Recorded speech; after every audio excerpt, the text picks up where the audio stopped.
everybody. I'm delighted to be speaking to you today in this TOEFL masterclass. I'm speaking to you from Brisbane, which is the third largest city in Australia, and I represent TOEFL in both Australia and New Zealand. Today, we'll be also joined by our two experts, Dr. Vishal Rana and our graduate, Subham Jain, and they'll also talk to you about their experiences in a little while. But first, let's have a look at how the session will run today. It'll basically be in three parts. So the first part will be about, so why choose Australia? Why have so many other Indian students chosen Australia as a study destination? And we'll hear from Dr. Rana about studying business management in Australia. Then we'll go to look at a detailed test overview, give you some hints and tips, as well as a lot of information. And there we'll hear from Subham about his test experience. He's been a student at the University of Melbourne. And finally, we will go to your questions and answer session. Okay, so before we start that, TOEFL testing. Over 35 million TOEFL tests have been taken. And so many people have been helped to achieve their study goals and other life goals with a TOEFL test. The test is accepted in all the major English-speaking study destinations around the world. So not only Australia and New Zealand, but also the US, Canada, the UK, Europe, and Asia for English classes as well. So why Australia?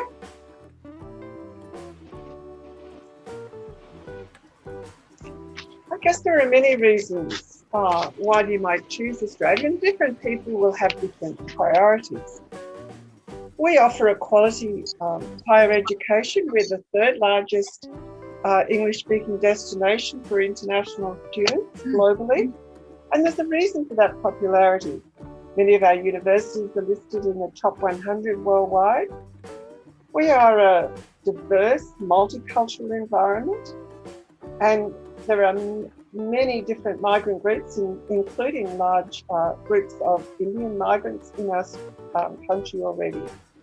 We also understand the value of your gaining skills and knowledge which will help you in your career. We have generous post-study work visa arrangements, and we give you the chance to obtain local work experience. While different universities specialise in different disciplines, we offer a full range of courses in our comprehensive university system. Most of the universities in Australia are public universities and are mostly quite large, but there are also a diverse range of private institutions that tend to be specialised across Australia. And of course, your experience as a student is going to have an impact on the way you think and the rest of your life. You'll make a diverse range of friends and a broad network of contacts. So there are many reasons why you might choose to study in Australia. I'd like to address a couple of very specific things before we go on. And one is the current situation with regard to the COVID and potential study. COVID in Australia is largely COVID-free. There's almost no community transmission. The exception to that is Melbourne, where there has been a lockdown for the last 6 weeks, and the situation is slightly easing as from today. The international borders are closed currently, except for Australians returning. And so the plan in terms of return of international students is to start with some pilot programs. Perhaps later this year, 200 to 300 students might go to, say, Adelaide. Adelaide is very keen to be a pilot program, or to other cities. Obviously, these students will need to go into quarantine, but these will tend to be small groups. There are still from the political perspective, just to give you a feel for this, there's still quite a lot of Australians overseas. So the government wants to bring more Australians back, which has been a slightly slow process with not many flights and so forth. And we're also keen to have our state borders open, and borders are not open to Victorians at the moment, especially those people who live in Melbourne. So there are some steps to be taken before there's likely to be a large increase in the number of international student arrivals. The first people who will be coming back to Australia will be New Zealanders, and that is being worked out between the governments. I imagine that some international students could arrive in our first semester next year, which is February, but I think it's actually more likely that it will be July next year before significant numbers of international students are allowed to return to Australia. There are online study options for most universities, and so that's something you could consider. If you want more information about the COVID situation with students, the best place is to look at the Study in Australia government website. They have a COVID-19 resource hub, and that provides updated information, including a campaign called In This Together, which is lots of students' experiences during the pandemic in Australia. But moving right along, the other thing I wanted to talk to you about is post-study work visas. And the reason I'm talking to you about this is because I know how important it is for your consideration of your future career. Indian students form the largest number of post-study work visa graduates in Australia. So there are basically two requirements. One is a 2-year study requirement. You used to have to do that only in Australia. Because of COVID, there has been an alteration. So you can commence study online and have it counted towards your post-study work visa, but you must get a student visa first if you want to cover your post-study work visa study. So that's a 2-year minimum study requirement, and there's also an English requirement. But as you will see from the numbers on the screen, the English requirement is not high. The TOEFL score, a total of 60, and those listening, speaking, reading and writing scores. This must be from a test centre test, by the way. And the current situation is that in India, about 79% of TOEFL test centres are open. The thing to understand about post-study work visas in Australia is that they can vary. Research students get longer post-study work visas than coursework students, but most of you will be wanting to do a 2-year master's program, and so it depends where you study. If you study in Brisbane, Sydney or Melbourne, you're eligible for a 2-year program. If you went to a city like Adelaide or Perth or Hobart, range of cities like that, and you stayed there and worked there as well, you'd get a 3-year post-study work visa.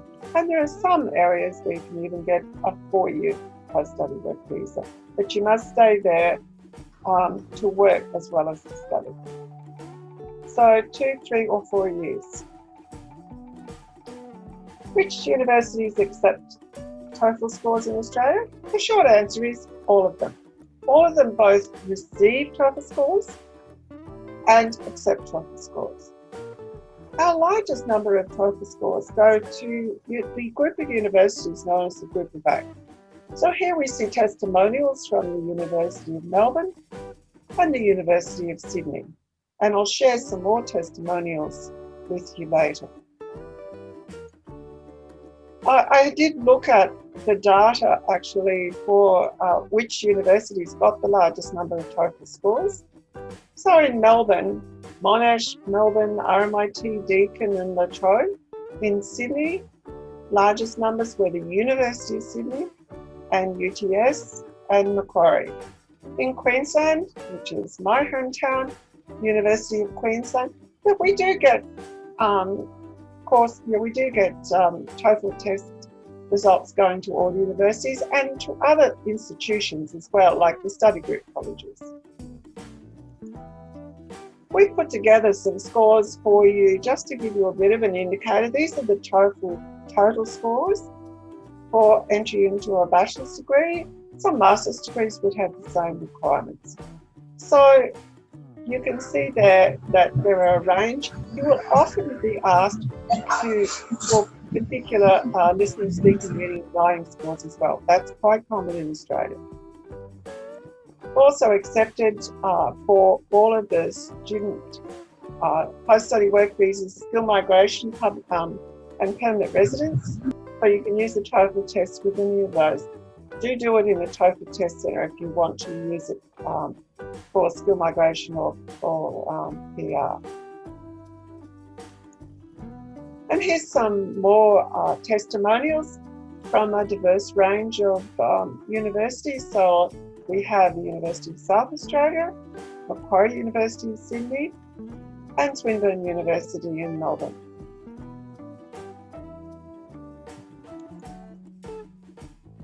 A bit of background about Indian students in Australia. So there are currently about 780,000 international students enrolled in Australian courses. There are some of those are currently overseas, but most of those are in Australia. Thanks, Helen. So I'll talk a little bit about my experience, not only as an academic, but as an international student in Australia. So I came to Australia in 2005 when I completed my undergrad in hospitality management. And I started my master's in hospitality management when I came to Australia. And I remember giving my English test. At that time, I was required to provide an IELTS test, which I came to Brisbane actually, and studied at Griffith during my master's. And Helen, thanks for pointing out some numbers. I saw some stats about the Indian students coming to Australia. I recently saw a stat about Indians in Australia as migrants. Actually, Indians are the second highest number of migrants in Australia after England who apply for PR and have become permanent residents here. So I've been here 14 years and I'm a citizen now. And I became an academic a bit later. I worked for around 7 to 8 years in Australia. And then I chose to do a PhD in management, again from Brisbane at Griffith. And I recently completed my PhD and became a full-time academic.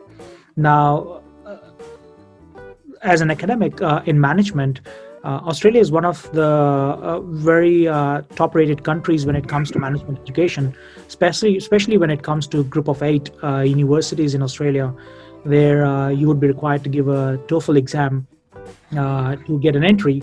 I did look at some questions that were being asked at the chat, and someone asked, do they need to give a GRE to enter into an MBA program? And I don't think that's a requirement in many of the universities in Australia, but maybe Monash or Melbourne Business School, maybe they require GRE, but I'm not very sure because I did not do an MBA from the GO8. So that is something that I'm not very sure about.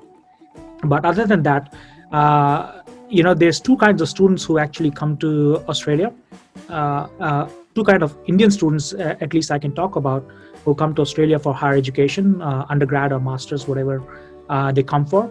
There's one cohort of students who come just to make sure that they get a permanent residence in Australia.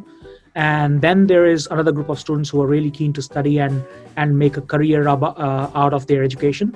So there's both types of students, and we cater to both types of students here at universities. And other than that, I'm open to any questions you may have later on about the experience of higher education in Australia. I can't understand. I'm sorry, can you please repeat? Nothing as such. People are just typing down the questions.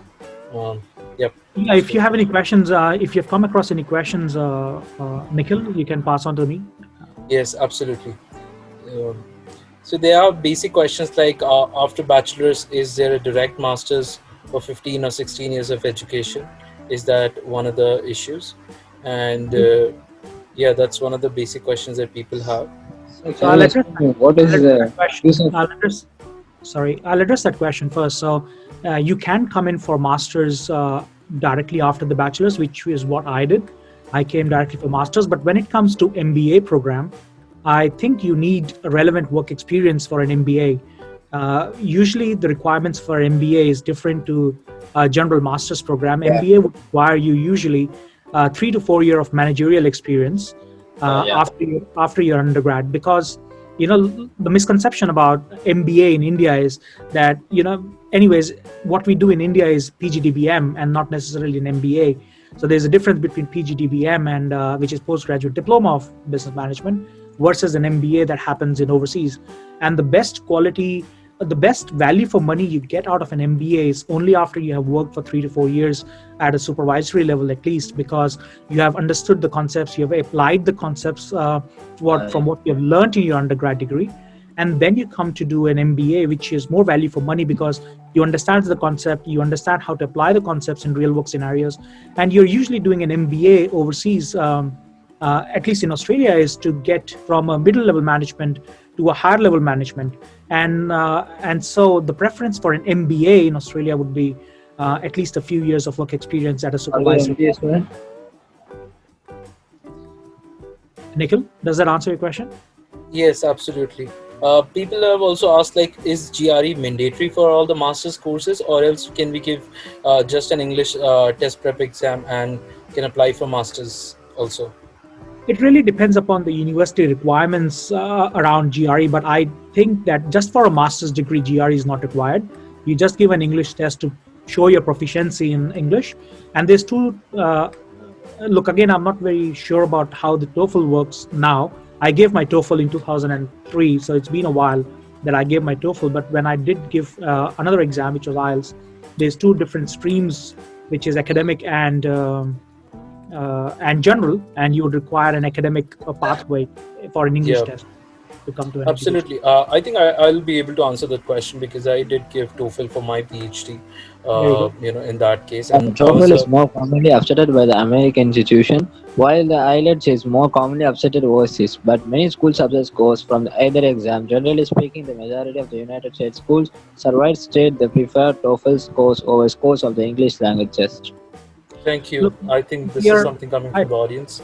I think we are more focused towards Australia right now, so it's no point talking about America right now. So absolutely, sticking to Australia, I think either of them, as Helen already pointed out, is acceptable for education. Sure. So talking about Australia, I did get into a couple of Australian colleges, like University of Melbourne was one of them, and Monash was one of them. I got into PhD, which was a funded PhD program, directly into Australia also, and also via one of the joint program with IITs in Australia. So why did I choose the joint program? That's another story. But the point I'm trying to make here is you can get into masters, you can get into PhDs with just an English proficiency exam. And as Vishal rightly said, some of the courses may want to check your aptitude, for which GRE is an additional add-on. But it's not like you always need GRE for your masters or for your PhD exams. That's not a mandatory criteria.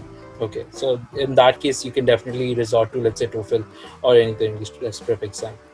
It's GMAT or GRE, doesn't matter. Either of them, it really depends upon the institution if they want it or not. So I would suggest, because someone just pointed out GMAT, and I'm like, it really depends upon what the institution requirements are.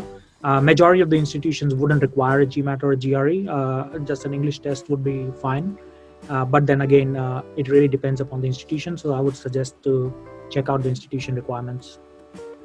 Okay. I think Melbourne Business School for the Melbourne Business School has some courses that require GRE, but I think like economics courses or something like that. It's certainly, you're correct, it's not a common requirement, but students, when they're preparing to apply for a program, should always look at the detail of, that institution. And so, that's always the best, I can share my and thanks, Helen, for adding on to that, because I can share my experience of applying for Melbourne Business School. And I was just 22 at that time, because I came to Australia when I was 21. So at that time, I wanted to apply after my master's, which I was doing at Griffith, I wanted to apply for my MBA in Melbourne Business School, and they denied because they said, you're too young. The average age of our class is around 32, and you're 10 years younger than what the average age is. But at that time, I know that they did require a GMAT for the MBA program at Melbourne Business School. I'm not sure about now, it's been a while, but as you pointed out, it's an institution-based requirement and we should check out.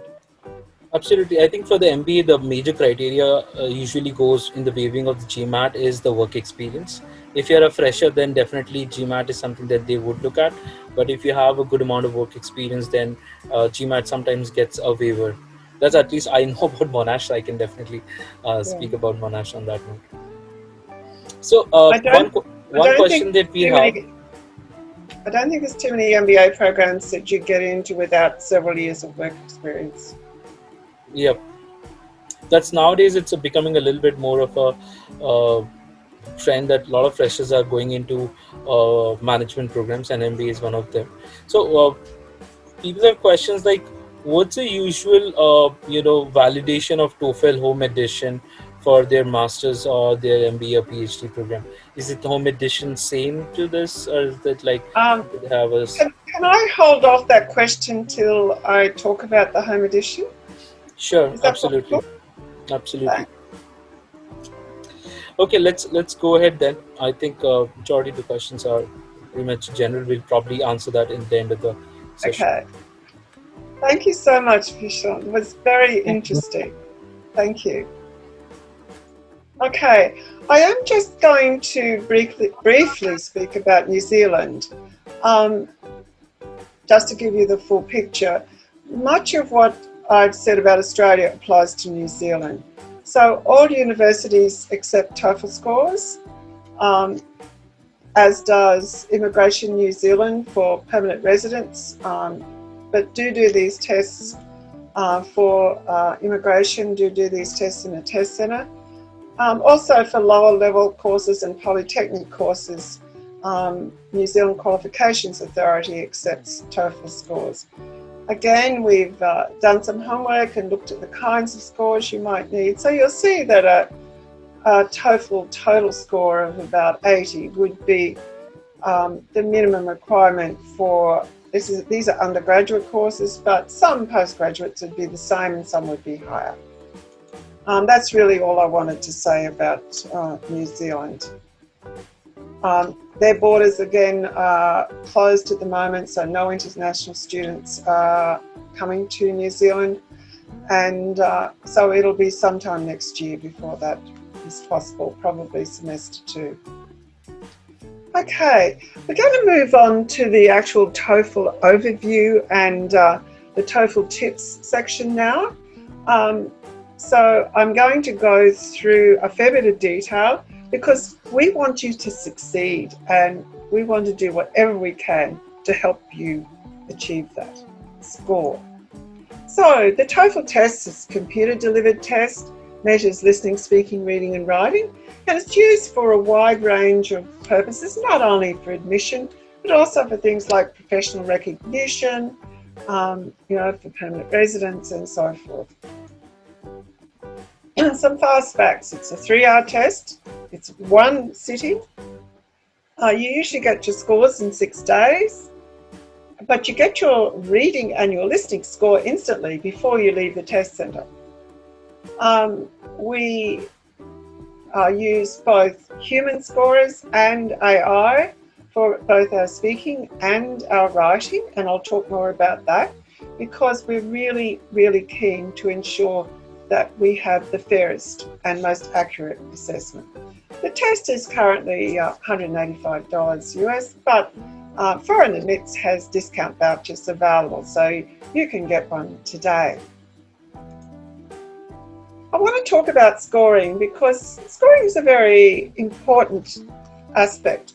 You want to be sure that if you've done your best on a test, that you're going to be judged fairly and other people are going to be judged fairly without bias. So the listening and the reading are scored by computer. So these are actually multiple choice. But the speaking and the writing section are scored by human raters as well as electronic scoring. So when you take a TOEFL test, the only thing that matters is what you know, not where you test, not what you look like, or who scores your test. All scoring is handled by a centralised scoring network to ensure consistency, fairness and quality, and to offer a complete and accurate assessment of your ability. So that is really, really important. So you have, for your speaking, you have 4 different human raters, plus an electronic score for each of them. For your writing, you have 2 different human raters, plus electronic scoring for both of those pieces. Each of the sections is out of 30, so you get a score for writing that's out of 30, for reading it's out of 30 and so forth. And the total score is an addition of that, so it's 120 maximum. That's your maximum score you can get. One thing to remember, and this applies to all the sections, particularly those sections where you're choosing your answers. You don't have points subtracted for incorrect answers. So never leave a gap. It's better to guess than leave a blank space. Okay? When you've done your test, you'll receive an email from ETS to say to go to your online profile. You log in and your score will be there. So it'll have your test day photo, it'll have some information about you and your test center, it'll have your test day score, and it'll also have another score called My Best Score, which is, if you've done more than one test, it'll be the best listening, speaking, reading and writing score you've got over the last 2 years of valid tests. So that's an extra service, which some universities do look at, not all, but that's additional information we provide you and provide your institution to give a fuller picture of your testing ability. So what kind of questions does the TOEFL test use? Let's look first at reading. So you will see for reading and listening that there is a range, and there is a reason for that, because all test companies pre-test their questions. So for TOEFL reading and listening, we actually pre-test the questions in a real test, and you obviously only get reading or listening, you don't get both on the same day. So we only mark your real questions, we don't mark the test questions as well, but we do look at how students perform so that we provide suitable questions for students in future tests. So with the reading, you're listening to passages and responding by choosing responses. For the listening, you are listening to some brief lectures or classroom discussions and choosing a response. You then have a 10-minute break. You then have a speaking section with 4 tasks and a writing section with 2 tasks. And I'll give you more information about these in a minute. So the maximum the test can take is 3 hours. Okay, so let's look at the reading section. So it's about assessing how well you read and understand. And all of these materials are based on the kinds of materials you will see as a student in an academic classroom. So you've got 3 passages. Each of them will be about 700 words long with 10 questions. Now, you don't need to know anything else. Everything that you need to know to answer the questions will be on the page. And if there's any unusual words, there'll be a glossary. So you don't need to guess. So what are the kinds of things that you need to know to prepare? Obviously, it's really important to just read each question carefully so you understand what the question is asking. Only use what's in the passage, even if you think you know more about the topic. And when you're preparing for this, try to get more complex text to read. See how the discussion or argument is structured. You know, what makes it interesting or compelling. You also will have a reading strategy that suits you. So, are you someone who reads the whole thing first, then reads the questions? Perhaps you prefer to just skim read first and, you know, just get a feel for it. Do you answer the questions? Do you go through paragraph by paragraph? The best advice that you can get is also to go to some very high quality resources that we provide. I might add, Foreign Admits helps you with testing materials as well. So I'm only going to tell you about TOEFL materials, but they will help you as well. But I strongly recommend that you look at this webpage and also look at a section called Inside the TOEFL Test. These are a set of YouTube videos, and they tell you in great detail what's going to be required. So please don't miss those. And this is all free.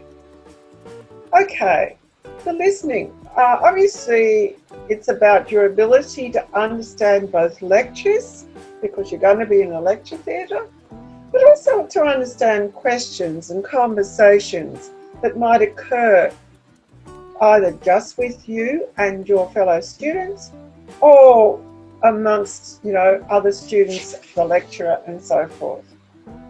So we want you to not only listen for basic understanding, but understand what the speaker's attitude is, you know, and what they're trying to convey. So there will be a combination of lectures and conversations. So you have three or four lectures. Some of them you might hear classroom discussion as well. And then there might be a conversation with two speakers who are talking about a specific topic. How do you prepare for that?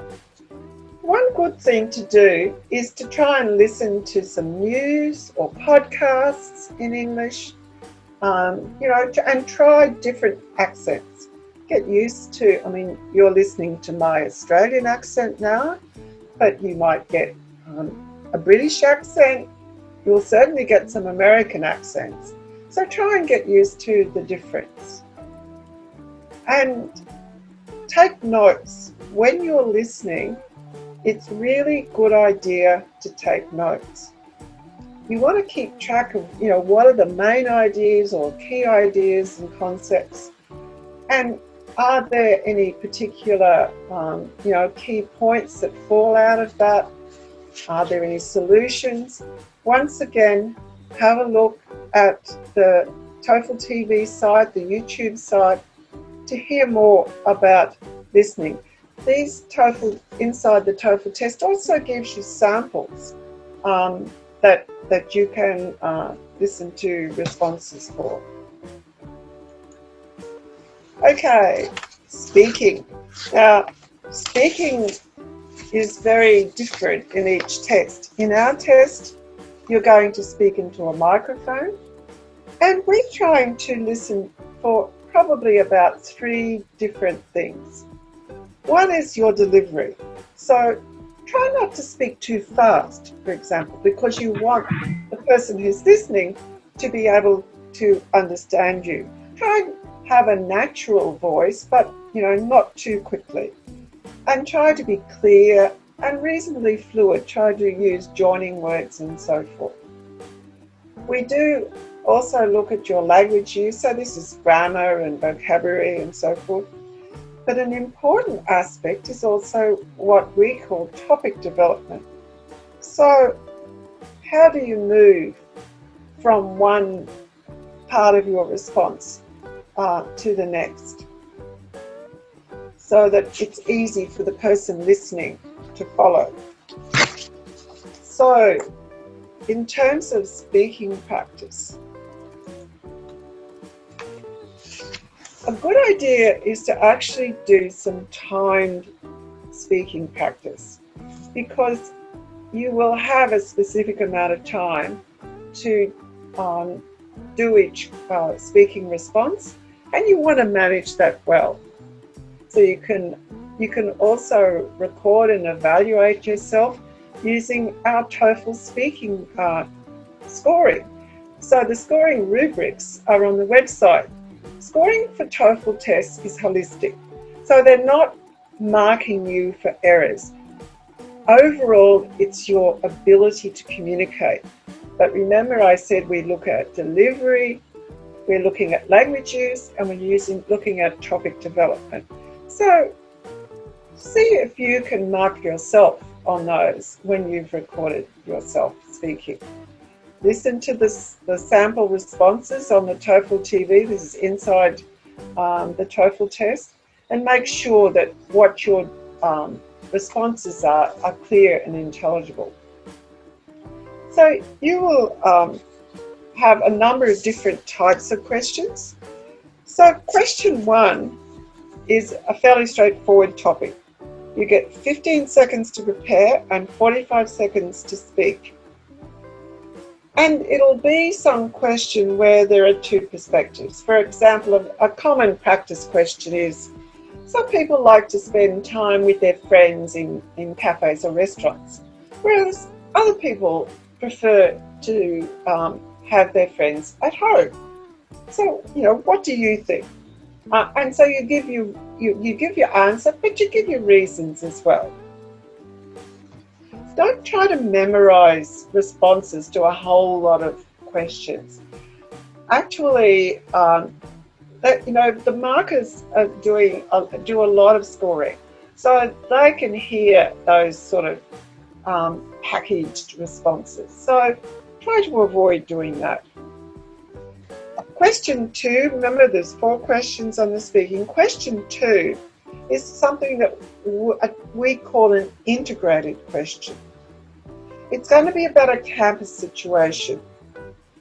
So you get to read a passage first on the screen, then you listen to a conversation, and so the conversation will have something to do with the passage that you have read. And you might be asked, for example, to summarize the opinion that's being expressed and how it relates to the reading when you've heard the two speakers. Questions 3 and 4 relate to academic topics. So for question 3, you get 30 seconds to prepare and then 60 seconds to respond. And of course, these timings give you a little bit of time to prepare and you can make a few notes. But if you're asked a question in class, you're not going to have a very, very long time to respond. So you need to be able to get used to thinking on your feet, which I'm sure you can all do. Question 4, again, you'll be listening to a short lecture, and so you'll have 20 minutes to prepare and then 60 minutes to respond.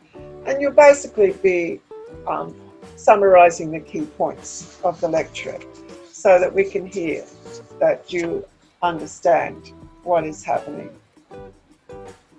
For the writing section, so we're measuring your ability to write in English, and it's good to have it well, clear and organised when you actually do your response. Now, you're going to be typing your response, so it's not for a speed typist. You shouldn't worry about that. The first question is an integrated task.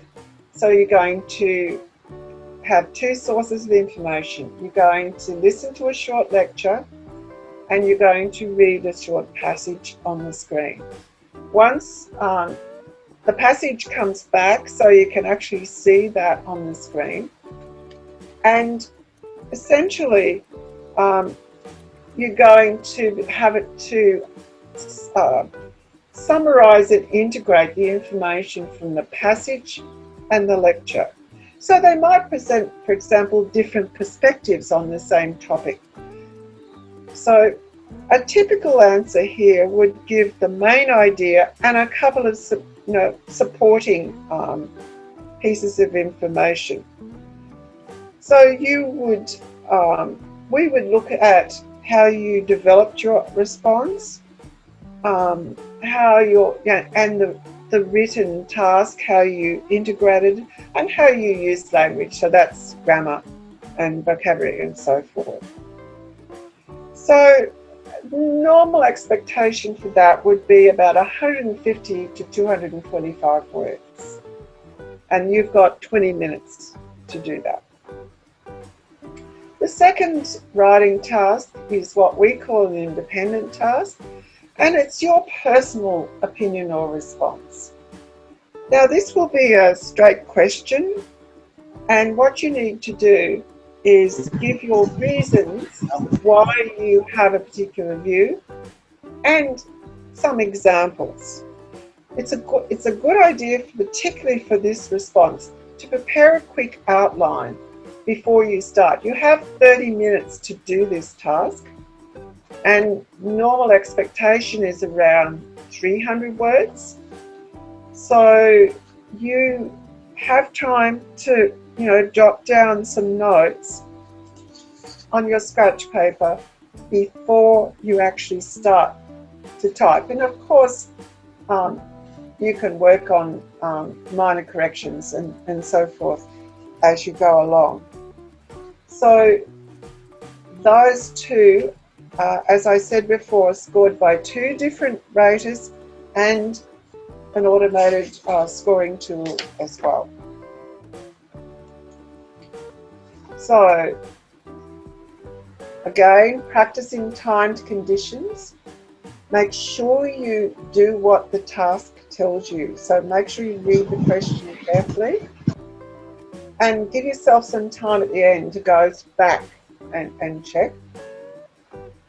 Don't try humour or irony. It may not work. What you think is funny may not be what the market thinks is funny.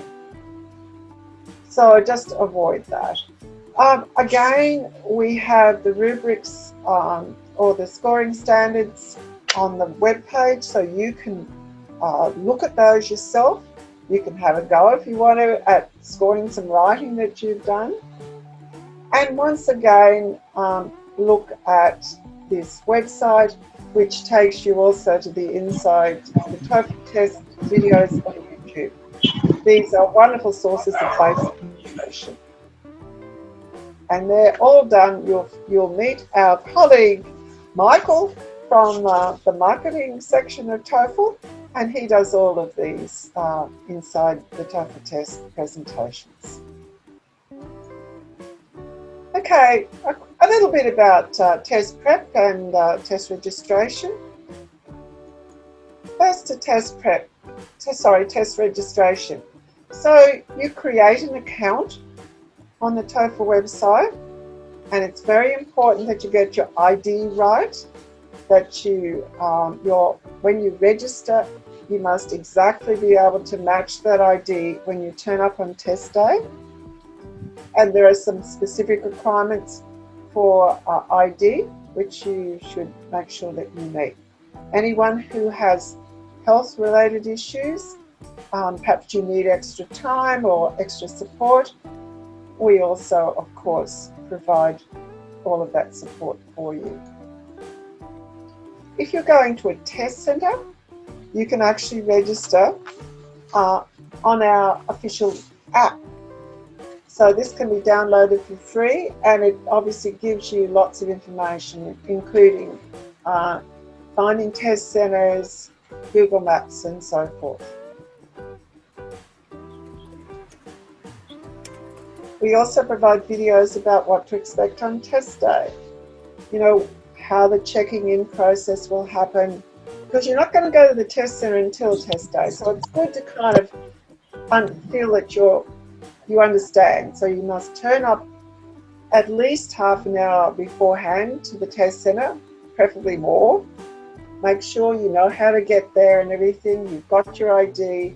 You understand all the test security procedures, because you will be part of this process of security right from when you arrive at the test centre. You'll know that you've got to use your headset and microphone during the test, and you can watch a video about the whole process if you would like.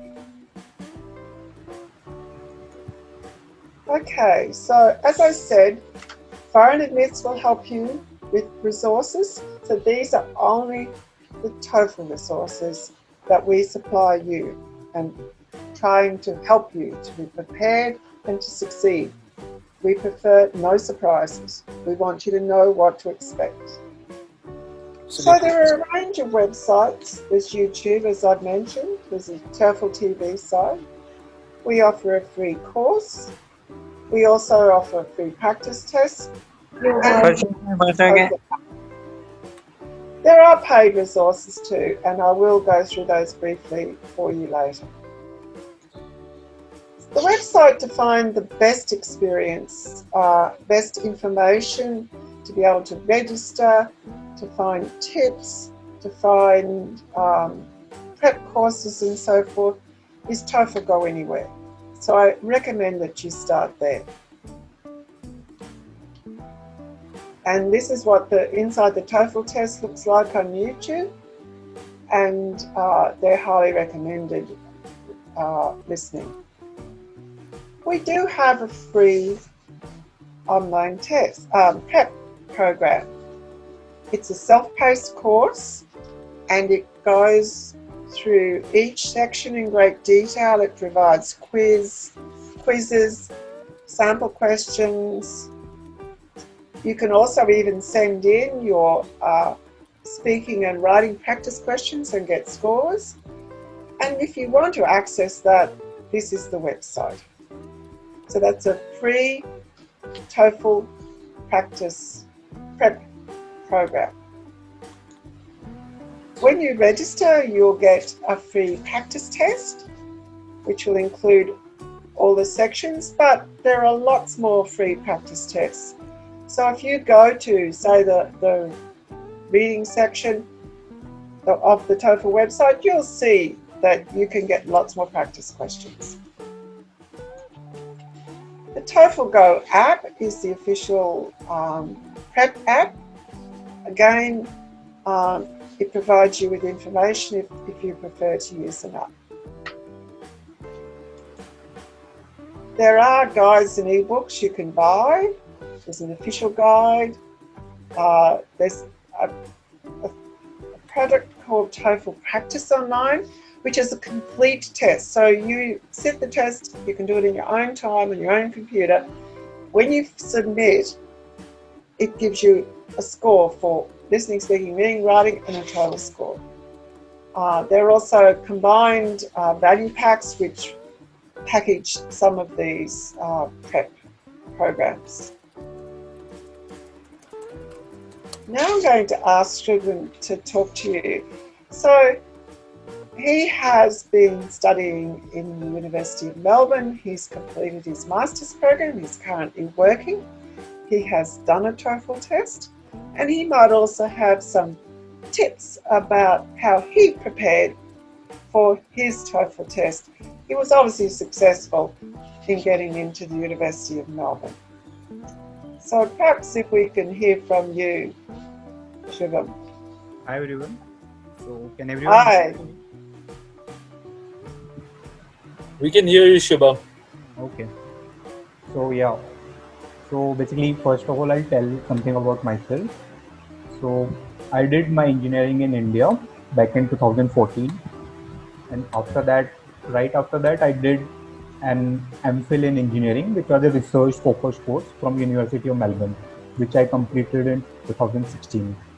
And after that, I have been working in India only. So I have been reading the questions which are asked. So I'll share my experience on the basis of those questions.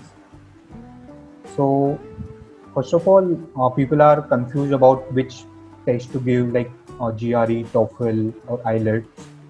So just to clarify, I mean GRE is generally not required for studying in Australia. That is mainly a US requirement. Yeah, as Vishal and Helen mentioned, that some of the business courses may require GRE, but generally other courses, especially in engineering and others, they don't require GRE in Australia. So you have to give any one of the English test course, that is either TOEFL or IELTS. So I prefer TOEFL, and so basically I gave TOEFL in October 2013. I was completing my graduation in May 2014. So I gave in a year before, around 6 months before. So yeah, so the TOEFL scores are valid for 2 years generally. So you can plan accordingly and can give the test. And the courses and the program generally in Australia, in most of the universities, start in both semesters, fall or like spring semester. So you can plan accordingly. Generally, in India, we complete our degrees in summers. So you would generally prefer to start as soon as possible in July and August. So you can accordingly plan to give like TOEFL test in October to December, or before, like in between July to October, and year before when you are planning to start. So yeah, and TOEFL is conducted across the year, so you can choose any time where and any slot you would prefer. But generally try to like pick up a slot very early, because when I was giving the test, I was in Mumbai, but like I registered only in month of July and August, so I could not get a slot in Mumbai in October, so I had to go to Delhi. So yeah, so you can plan in advance. Other than that, regarding the preparation for TOEFL test, generally it was a very smooth experience for me, and I think it depends on person to person. So I would suggest first start with a mock test.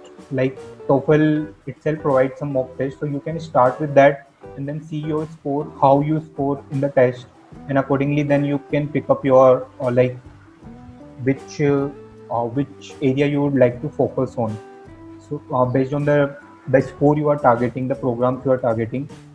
So in my experience, there is a like the for in Australia, the TOEFL minimum requirement of the TOEFL score for an admission and for studying is not very high. So you can generally prepare, like with minimum preparation, you can score that course. Only when the later stage, when you would be targeting to get a permanent residency, then you would require more points. So then you can plan to prepare better and get higher score. But for studying, you would be able to get it with only with a little preparation. So I generally gave 2-3 mock tests, and I could score well in my first attempt at TOEFL. So yeah, so that helped me to apply in Australia wherever I wanted. So other than that, for engineering people, some people had doubts regarding the engineering courses, masters available in Australia. So I can tell about University of Melbourne. So there are two types of courses for engineering masters there. One in master in engineering, which is a coursework course, and the second is the master of philosophy, which is a research course. So I had a previous research experience. I did an internship also in University of Melbourne.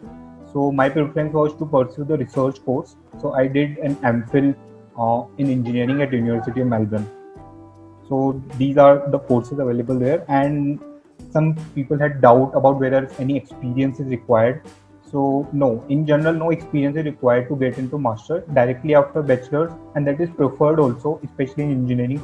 You can go for a master's in engineering or master's in philosophy course based on your choice, whether you want to go for a course or a research course. And then yeah, so regarding scholarship, so for scholarship, TOEFL is also required. I mean, it is a requirement for the study, so that would also be requirement for scholarship. But generally, for scholarship, your overall profile would be considered. How you scored in your graduation,